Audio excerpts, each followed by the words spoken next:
I just want to talk to you a little bit about the common assessment in relation to diabetes. So I might just prompt you through what's currently on the common assessment and things that might alert you to people that might possibly be at risk of developing diabetes. So we know that diabetes is a condition that slowly occurs over a long period of time, and quite often people are working towards that condition long before they actually realise that they've got diabetes. So some of the things that start to occur in that pathological process is that people start to get things like hyperinsulin production, so lots of insulin being produced because they quite often have a bit of central obesity, so extra weight around the middle. They quite often have pre-existing high blood pressure. They quite often will have some of the early warning signs moving towards cardiovascular disease.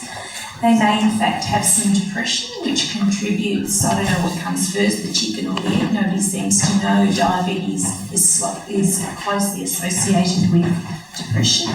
And a condition very, very early in the kidney disease process called microalbuminuria. And for those of you who really love Greek words or old Latin words, it means really small amounts of protein in your urine, which you're not going to be able to know the difference, your client's not going to be able to know the difference, but what's happening is that the nice filtering system in your kidney is slowly releasing tiny bits of protein that nobody knows about. So those are some of the early warning signs of diabetes that may not be that transparent. But I just want to pop a few things in your mind to get you to sort of start thinking alarm bells if somebody's got pre-existing cardiovascular disease or somebody's got pre-existing hypertension, a little bit of depression.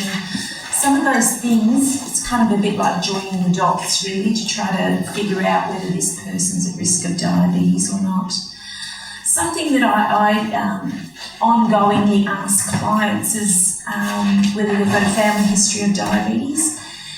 We know from research that there's, in terms of type 2 diabetes, which is the most common diabetes out there, that if one identical twin had type 2 diabetes, then there was an 80 to 90% chance that the other identical twin would have it. So there's that strong family association. However, that's not always an indication of diabetes, because in the past, people weren't tested as frequently as they are today for diabetes. So sometimes that can quite often be missed or misled. So one of the other questions that I sort of ongoingly ask is, what did your parents die of? And if their parents died of cardiovascular disease, automatically that rings alarm bells. Did they have undiagnosed diabetes? Because diabetes and cardiovascular disease go hand in hand.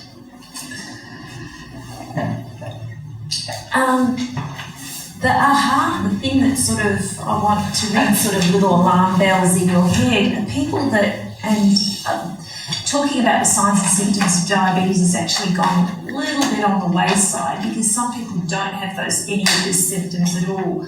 But I just want to remind you a bit about the symptoms, because that might help you join the dots. Oh gosh, I think this person might have diabetes when all other things have been discarded. So people that have infections that take a long time to heal, chest infections, urinary tract infections, periodontal infections that Mary most kindly mentioned, all of those things can kind of prompt you to think, you know, this person is going for long periods of time and nothing's actually, you know, the antibiotics that they're on is not actually working.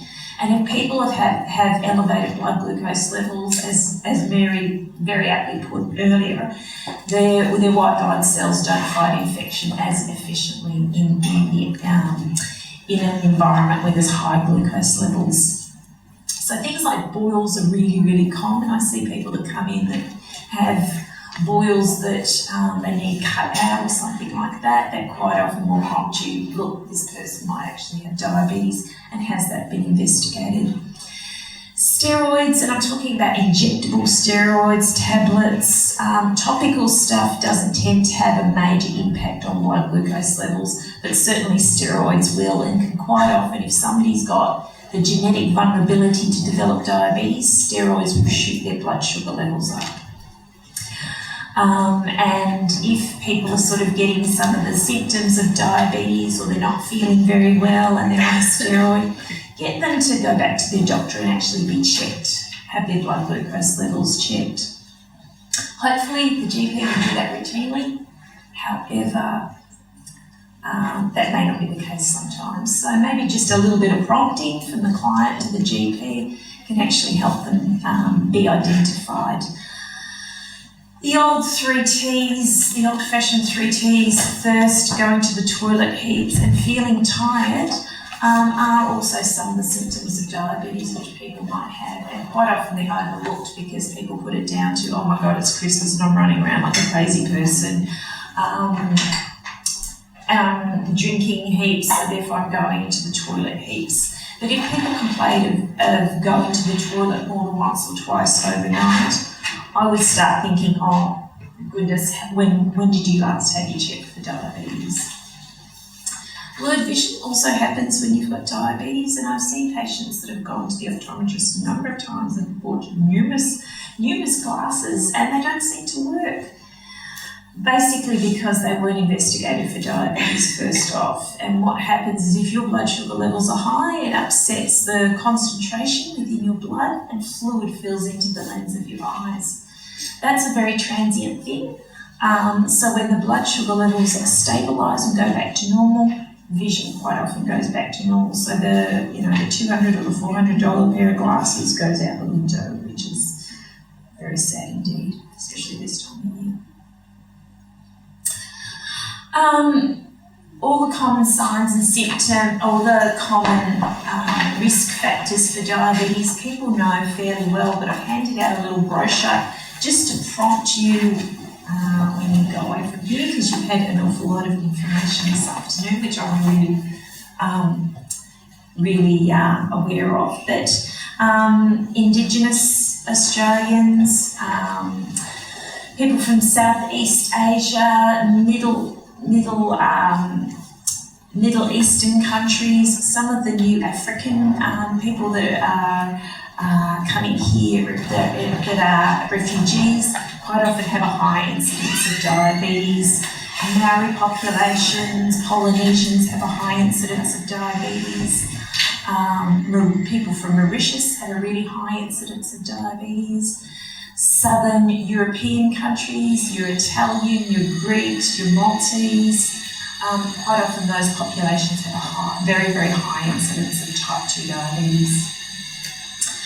People have a family history of diabetes, or a history of gestational diabetes, or a history of delivering a very large baby are also at risk of diabetes. People who have, women who have had polycystic ovarian disease or have polycystic ovarian disease are at very high risk of developing diabetes or having diabetes. Central obesity, so people that tend to put on weight around the middle are genetically more predisposed to developing diabetes than the rest of us. So those of you who complain about putting on extra weight around your hips, you would genetically have an advantage in terms of diabetes. For those people, congratulations, that's great. People that have low vegetable and fruit intake are more at risk of developing diabetes, because, thanks Liza for mentioning that, because they tend to fill up with other foods that are less appropriate and generally high in calorie intake. Sedentary behaviour, and there's lots and lots of research that's going into people that spend long periods of time sitting on computers during the day and doing less physical activity, or spending long periods of time sitting at the TV and watching that are more at risk of developing diabetes. So young kids that are spending long periods of time watching TV and doing less incidental activity are much more at risk of developing diabetes in the future. Smoking also puts people at increased risk of developing diabetes, because each cigarette increases blood glucose levels. So you're more than welcome to refer any clients to me with diabetes. Best practice says that people at risk of diabetes need to do some exercise, and they need to see one of our wonderful dietitians to start managing their weight and to eat more fruit and vegetables. They also need to see somebody that's going to help motivate them to do some exercise, and Kate as well, who's coming up after me, particularly smoking, to decrease their risk of developing diabetes. So there's some wonderful research that says that if people make some considerable behaviour changes and lose some weight, they can reduce their risk they can revert back to normal when they've got pre-diabetes. When they've got pre-diabetes, they're at increased risk of cardiovascular disease as much as somebody with diabetes.